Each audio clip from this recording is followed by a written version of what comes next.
Lesson 7.1 Pythagorean Theorem.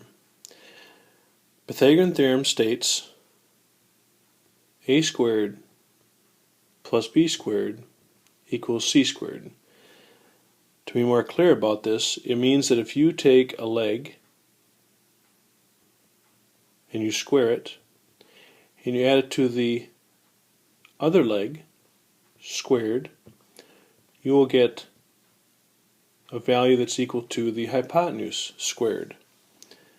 What are the legs? Well, the legs of a right triangle are the sides that create the right angle. So those two legs create the right angle, so that's why we call them the legs. The longest side, or the side opposite the right angle, is called the hypotenuse.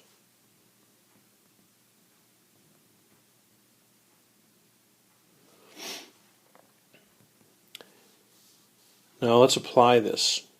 One word of caution though. You can only use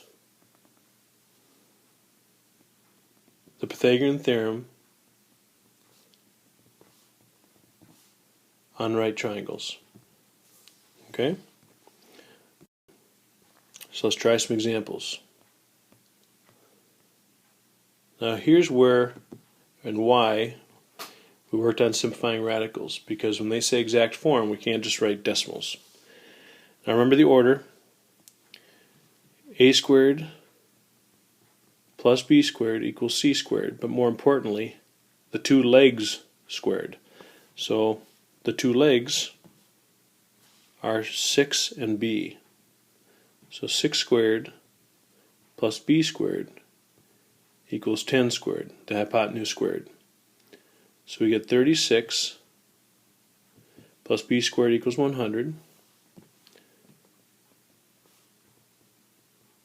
Subtract 36 and we get b squared equals 64. Root both sides and we get b equals a plus minus 8. Now, because it's an applied question and we're talking about distance, or the side of a triangle, we cannot accept a negative distance. So we have one answer. Alright, next question. Here we're looking for the hypotenuse. Okay, so again, the two legs are 5 and 12. So 25 plus 144 equals c squared. Those added together give you 169 equals c squared. Root both sides, and again you get plus minus 13, but because we only take positive distances, positive 13 is our only acceptable answer. Okay, so here's some familiar pictures from geometry before, where we have to take some information from the picture even though it's not given. The two tick marks tell us that these are the same length, so that can be 5 centimeters as well. We're looking for this length right here.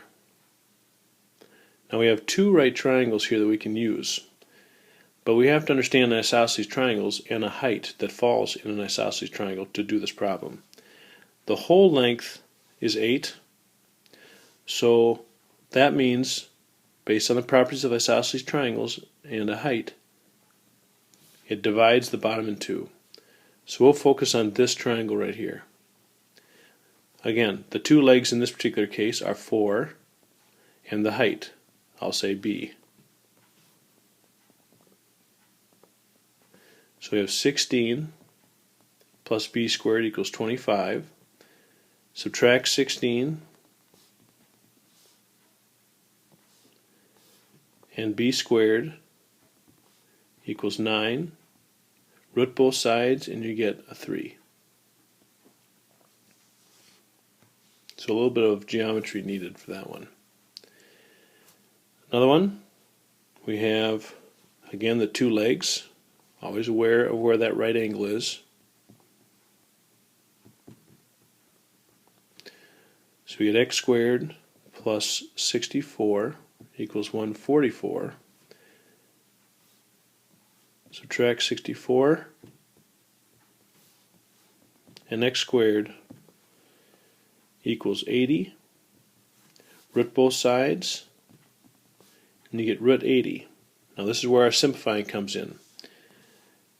80 is 2 and 40, 2 and 20, 2 and 10, 2 and 5. There's a pair, and there's a pair. So we'll have 2 times 2 on the outside, with root 5 on the inside, so 4 root 5. Exact answer. Last example. Again, the two legs are right here.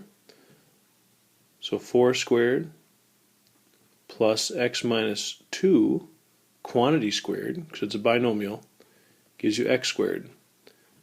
16. Now, we have to remember that we do not distribute the power here. This represents a binomial times a binomial. Very important to remember that. In which case we'll get 16. If we FOIL this, we'll get x squared. That's from this. If we do outside and inside, we get negative 2x and negative 2x. So that gives us a negative 4x. If we do last, we get a positive 4 equals x squared. Now if we combine like terms, subtract x squared, nicely enough we lose the square, which leaves us with 16 minus 4x plus 4 equals 0. No square, so to solve for x, so if I put the 16 and 4 together, we get 20. If I subtract 20 from both sides, divide both sides by negative 4,